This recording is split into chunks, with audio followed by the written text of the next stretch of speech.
I never thought a jacket could cause such a scene, but there I was, standing in front of the lost and found table at this little coffee shop downtown, both of us reaching for the same thing. One faded navy bomber jacket that apparently belonged to both me and this stranger. Okay, let me back up a bit. So, it was one of those early spring days where the weather just can't decide. Warm enough that you ditch your heavy coat in the morning, but cool enough that by afternoon you're clutching for something to keep the chill off. I just finished a meeting nearby, heading to my usual spot for a late afternoon espresso and maybe some writing time. I tossed my jacket onto the back of my chair, as always, and, well, you can probably guess what happened next. I left without it. When I realized, maybe halfway through my second espresso, I was jacketless and starting to regret it, I rushed back. The coffee shop staff told me all lost items get dumped on this little table near the register, the lost and found. I didn't expect much, but I figured it was worth a shot. That's when I saw it, my jacket. Or at least, I thought it was mine. Navy bomber, worn-in leather patches on the elbows, kind of a signature look I've had for years. I reached down to grab it, and at the exact same moment, another hand landed on the same jacket. "Hey," this guy said, eyes locking onto mine with a quiet kind of surprise. "I think that's mine." I blinked, confused, because I was pretty sure it was mine. "Really? That looks exactly like my jacket." He shrugged, a half smile tugging at his lips. "Guess we have identical taste." The thing was, the jacket looked pretty unique to me. It wasn't some mass-produced thing, and it definitely had a few battle scars, those scuffs and frayed edges that come from too many late-night walks in the city. So when this guy said it was his, I couldn't just let it go. We stood there, awkwardly holding onto opposite sleeves, the rest of the customers pretending not to watch this weird standoff over a piece of clothing. He was kind of tall, with messy dark hair that looked like he'd just run his hands through it a few seconds ago. There was this hint of a beard, maybe a day or two old, and these deep brown eyes that didn't look the least bit annoyed. Actually, they were almost amused. "Okay," I said, holding up my ID. "Do you have any proof this jacket is yours? Like, I don't know, a tag with your name or something?" He laughed softly. "No tag, but this thing has been with me through everything for years. It's got a rip on the inside pocket that I fixed myself." Now I had to check. I flipped the jacket inside out, and sure enough, there was a tiny tear on the lining near the pocket, frayed but stitched up with black thread. He nodded. "That's mine." I stared at it, then back at him. "But it's the same jacket?" He looked just as baffled. "Unless you have a twin I don't know about?" We both laughed, the tension breaking instantly. "Okay," I said. "Maybe this is some kind of cosmic joke." He smiled wider and stuck out his hand. "I'm Nate." "Matt," I said, shaking it. And just like that, we went from fighting over one jacket to standing there, somehow connected by this weird, impossible coincidence. Neither of us wanted to let go first, but the coffee shop was starting to close, and the barista was giving us that "get out" look. So we agreed to figure it out. Maybe this jacket belonged to one of us, or maybe it was some strange mix-up, but something told me this was not the end of the story. Because sometimes, the strangest little moments turn into the biggest surprises. We both lingered for a second, awkwardly letting go of the jacket but still eyeing it like it held the answer to some mystery. Nate glanced around the nearly empty coffee shop, then back at me. "Look, how about this? We both leave with the jacket for now. Whoever it really belongs to can claim it later. If neither of us comes forward, well, I guess we share it?" I raised an eyebrow. "Share a jacket? Like some weird roommate situation?" He chuckled. "Yeah, roommate jacket. Sounds cozy." I wasn't totally convinced, but honestly, I didn't want to make a big scene. Plus, I liked the idea of this stranger being a little less of a stranger.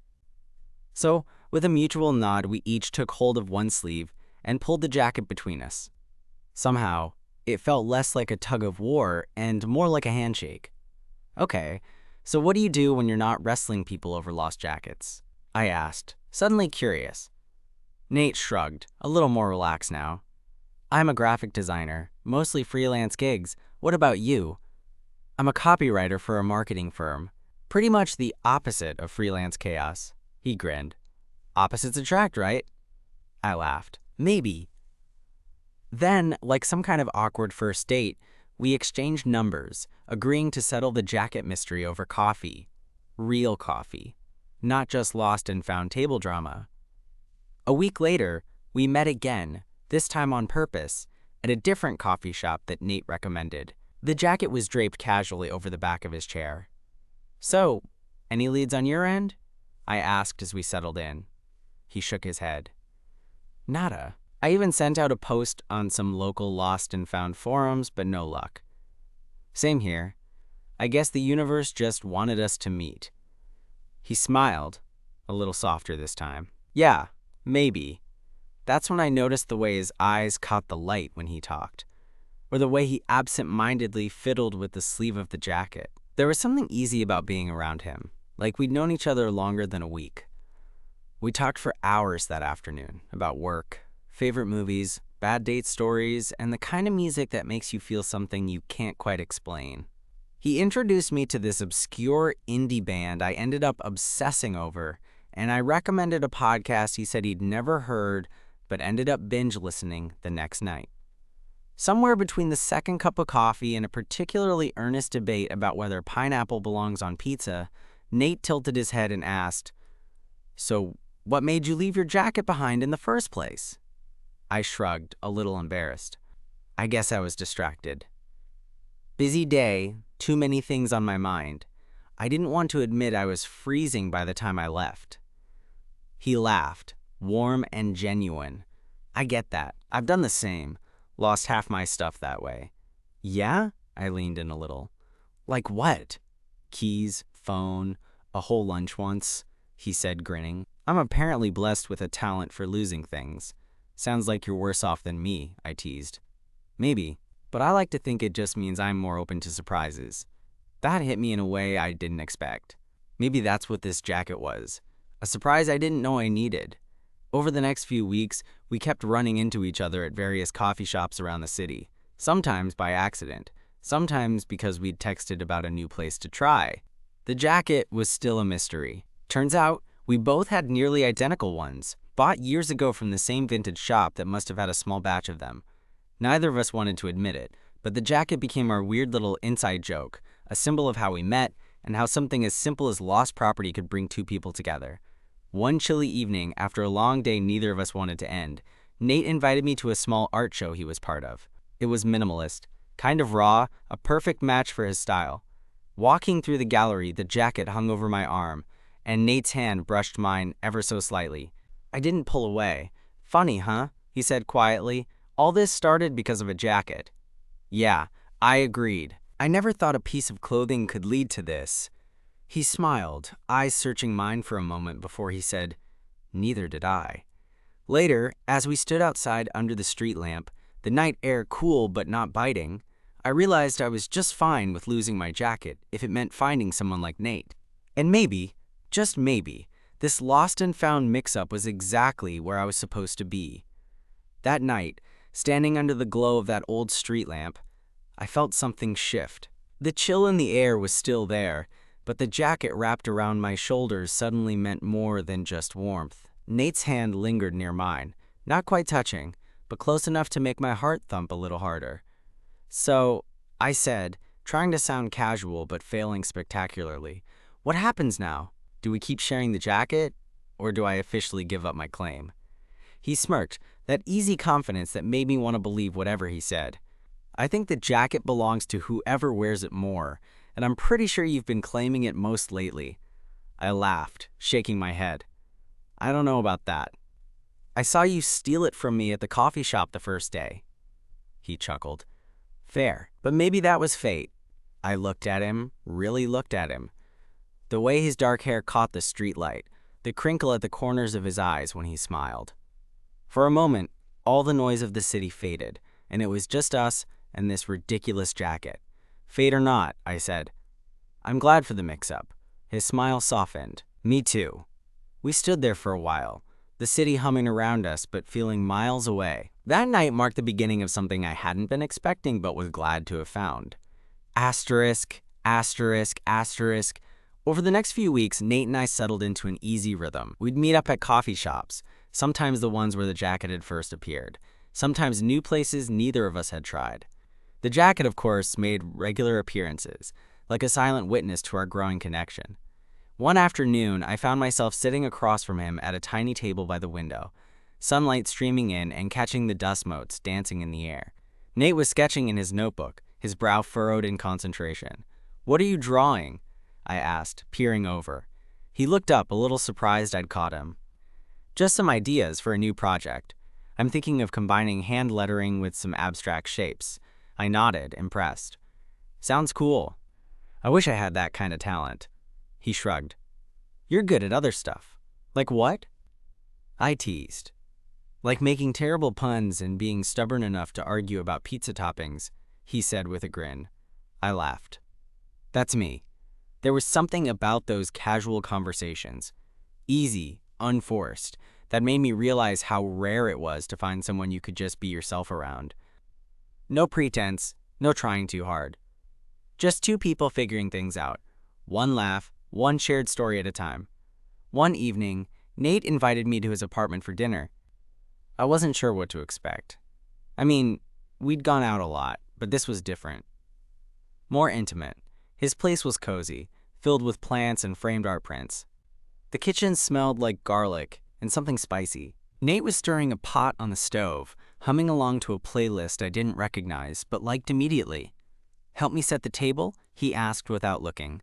"Absolutely," I said, grabbing plates and glasses. We worked side by side, the sound of sizzling food and our easy chatter filling the space. When we finally sat down, Nate poured us glasses of wine, and for a moment, everything felt just right. Halfway through the meal, Nate reached across the table, his fingers brushing mine. "I'm glad you didn't let go of the jacket that day," he said softly. I looked into his eyes, feeling that same flutter from the street lamp night. "Me too." There was no grand gesture, no sudden confession, just a quiet understanding passing between us. As the weeks turned into months, the jacket became less of a symbol and more of a shared story. Sometimes Nate wore it, sometimes I did, but it didn't matter who had it on. What mattered was that it had brought us together. One rainy afternoon, we found ourselves huddled under the awning of a bookstore, waiting out a sudden downpour. Nate pulled the jacket tighter around my shoulders, and I caught his eye. "You know," he said, "I think losing and finding that jacket was the best accident I've ever had." I smiled, leaning into the warmth of the fabric, and maybe, just maybe, into the warmth of something new. "Best accident, huh?" I teased. "Yeah," he said, grinning, "because it led me to you." And for once, I didn't mind losing something if it meant gaining so much more. That night, after the rain had finally let up, Nate and I stood outside the bookstore, the street glistening with wet reflections, our breath visible in the crisp air. The jacket felt heavier on my shoulders, not because of the rain, but because of the weight of what we'd just shared. "I don't think I ever told you how much I like that you're stubborn about pizza," Nate said with a teasing grin as we started walking toward the subway. I nudged him playfully. "Hey, pineapple on pizza is a hill I'm willing to die on." He laughed. "And that's why I like you." There's something funny about finding someone who makes you laugh in the middle of a city that often feels too loud and too fast. With Nate, it was like discovering a secret corner where everything slowed down and the noise faded away. Over the next couple of weeks, things between us started to change in small, almost imperceptible ways. We went from casual coffee runs and art shows to more intentional plans. Dinners cooked together, late-night walks through quiet neighborhoods, lazy Sundays sprawled on his couch watching old movies. One Saturday afternoon, Nate invited me to meet his friends at this little rooftop bar he swore had the best view in the city. I was nervous at first, which is ridiculous because there was nothing to be nervous about. But for some reason, introducing Nate to my world felt like a bigger step than I anticipated.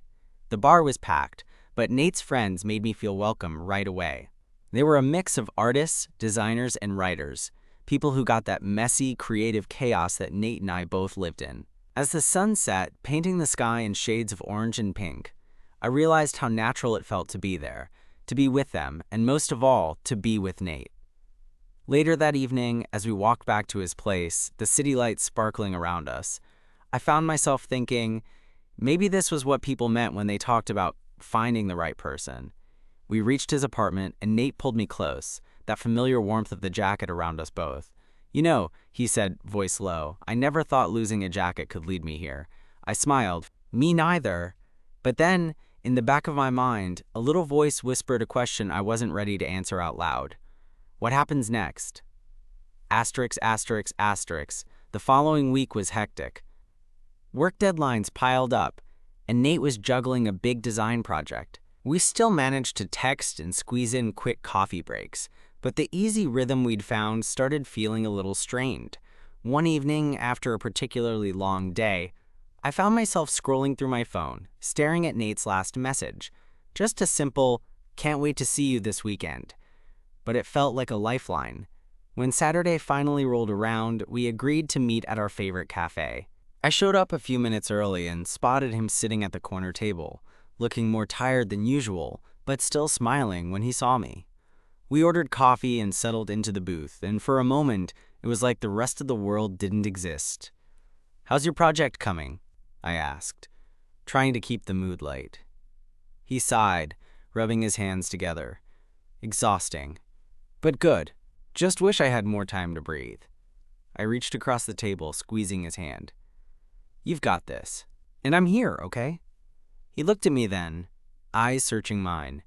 And for a moment, I thought he might say something more, something that could change everything. But instead, he smiled softly and said, "I know." We talked for hours, sharing little bits of ourselves, the worries, the hopes, even the fears we hadn't said out loud before. It was the kind of conversation that leaves you feeling seen, even when life feels messy. Later, as we walked home, Nate stopped and pulled me into a quiet alley, the city's hum fading around us. "Matt," he said, voice low, "I think I'm falling for you." My heart skipped. "Nate, I think I am too." We stood there, the jacket wrapped around us both, the world narrowing down to just the two of us. And in that moment, all the lost and found tables, all the forgotten jackets, it all made sense. Because sometimes, losing something just means you're about to find something better. His words hung in the air, soft but electrifying. "I think I'm falling for you." I'd never been great with grand declarations. But hearing that from Nate, with his quiet confidence and those deep brown eyes, it felt like the missing piece clicking into place. "I think I am too," I said, voice a little shaky but honest. For a moment, we just stood there, that old jacket draped around both our shoulders, the city sounds muffled beneath the weight of what we'd just admitted. Then Nate smiled, a slow, genuine smile that reached his eyes and pulled me closer. The kiss that followed was gentle but full of promise, like we were both stepping off a ledge into something new and unknown, but somehow exactly right. Afterward, we walked the rest of the way to his apartment hand in hand, the chill in the air forgotten. Inside, we settled on the couch, tangled together, the jacket now folded and forgotten on the floor. Over the next few days, everything felt different, but in the best way. The easy familiarity between us deepened, and even the small moments, like sharing a toothbrush or arguing over which movie to watch, felt charged with meaning.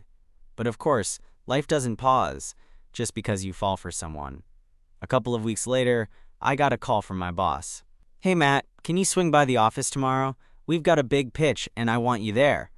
I sighed, the timing lousy as always. I mentioned it to Nate over dinner, hoping he'd understand. He smiled, squeezing my hand. "Go kill it. I'll be here when you get back." That night, I couldn't sleep. My mind kept flipping between the pitch and Nate's smile, the way he'd touched my hand when he said he'd be there. I realized I was starting to care about someone in a way that scared me a little, and it was thrilling and terrifying all at once. The next day, the pitch went well, but I was distracted, my thoughts drifting to Nate's easy laugh and those evenings we spent wrapped up in ridiculous debates and quiet moments. When I finally got home, Nate was waiting with dinner and that jacket folded neatly on the chair. He stood when I walked in, pulling me into a hug that melted away the stress. "You okay?" he asked, voice hushed. "Better now." I admitted. We talked late into the night, sharing fears and hopes. Him about his upcoming design show, me about the pressure at work. There was a vulnerability between us that felt both fragile and strong.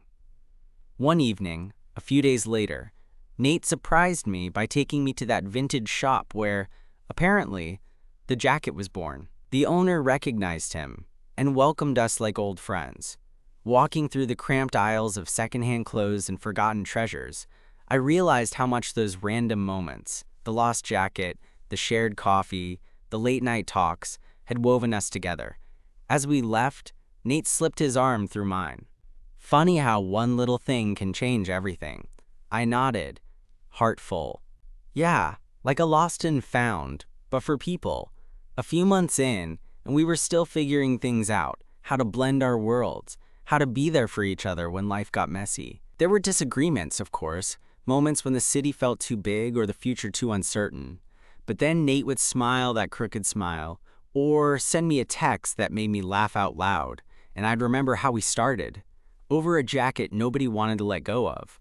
One weekend, we planned a trip outside the city, a chance to get away and just be. Hiking through forest trails, sharing sandwiches on a sunlit rock, Nate pulled the jacket out and handed it to me.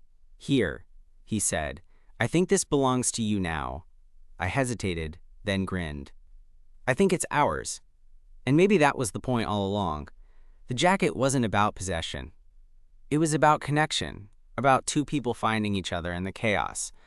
As we sat there, the jacket wrapped around both of us against the cool breeze, I realized that sometimes what you lose isn't just something material, it's the chance to find something that feels like home. And I wasn't about to lose that again. We sat there for a while, the jacket draped around both our shoulders, the sunlight filtering through the trees and casting dappled shadows on the rocks. It was one of those perfect, quiet moments where words felt unnecessary, and just being close was enough. Eventually, Nate shifted, stretching out his legs and smiling at me with that easy warmth I'd come to crave. "So what does this all mean?" "Us, I mean." I blinked, suddenly aware of how much I wanted an honest answer, not the usual vague half-promises or casual dating talk. "Honestly, I don't know exactly, but I know I want to keep figuring it out. With you." He nodded thoughtfully, eyes tracing the line where the trees met the sky. "Yeah, me too. It feels like a beginning, even if we're not totally sure where it's headed." There was this honesty between us that made the uncertainty feel less scary, like we were in it together. I took a deep breath, then reached out to squeeze his hand. "Promise me something?" "Anything. Let's not rush. No pressure to define everything right now. Just see where it goes. No expectations except to be honest with each other." Nate's smile was soft but real. "I can do that." And just like that, it felt like a pact. Not just to explore what this was, but to trust whatever happened next. Asterisk, asterisk, asterisk. Back in the city, life kept moving with its usual chaos. Work got busy. Deadlines piled up, and the weather swung from warm to cold in a way that made me constantly reach for the jacket. Our jacket. Sometimes Nate wore it. Sometimes I did. It became less of an object and more of a shared comfort, a symbol of the story we were writing together. One evening, after a long day of meetings that left me drained, Nate surprised me by showing up at my apartment with a makeshift picnic, homemade sandwiches, a bottle of cheap wine, and that familiar smirk. "I figured you might need a break," he said, setting everything out on my tiny kitchen table. I grinned, grateful beyond words. "You're a lifesaver." We ate and talked late into the night, the city lights twinkling outside as if cheering us on. It was in these small, imperfect moments that I felt the most connected to him. But, like any story worth telling, there were bumps. A few weeks later, after a misunderstanding about plans, we found ourselves frustrated and distant. I remember the night clearly. We'd planned to meet for dinner, but I got stuck at work and didn't call. Nate waited, then texted. I didn't see the message until hours later. When we finally spoke, it wasn't easy. "I thought you cared," Nate said quietly. "I do," I insisted, running a hand through my hair. "I'm sorry I didn't call." "It wasn't intentional." We sat in silence for a moment, the weight of the unspoken hanging between us. Then Nate sighed. "I guess it's just hard sometimes, not knowing where this is going." His vulnerability caught me off guard.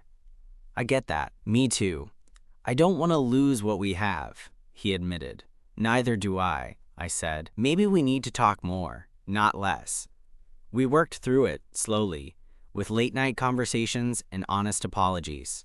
It wasn't perfect, but it was real. Asterisk, asterisk.